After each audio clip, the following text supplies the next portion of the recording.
নজর রাখবো মোহাম্মদ বাজারের ওসিকে বদল করা হয়েছে। অরূপ কুমার দত্তকে ফেরানো হলো ডিস্ট্রিক্ট এনফোর্সমেন্ট ব্রাঞ্চে। প্রতিনিধি সুপ্রতিম এই মুহূর্তে আমাদের সঙ্গে রয়েছেন। সুপ্রতিম, সেক্ষেত্রে মোহাম্মদ বাজারের নতুন ওসি কে হচ্ছেন?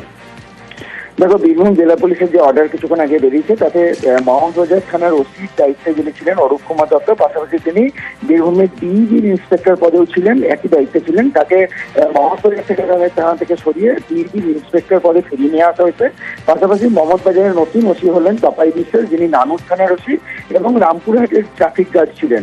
পাশাপাশি নানুরের নতুন ওসি করা হয়েছে নিতু সিংহকে। তবে আজকে সারাদিন যেভাবে মোহনবাজারের যে ঘটনা ঘটলো, রাজনৈতিক মহলের বক্তব্য হচ্ছে যে আলোচনা হচ্ছে যে এই যে একটা সারাদিনের ঘটনা, তারই দিনে কিন্তু এই অরূপ কুমার দত্তকে মোহাম্মদবাজার থানা থেকে সরিয়ে দেওয়া হলো।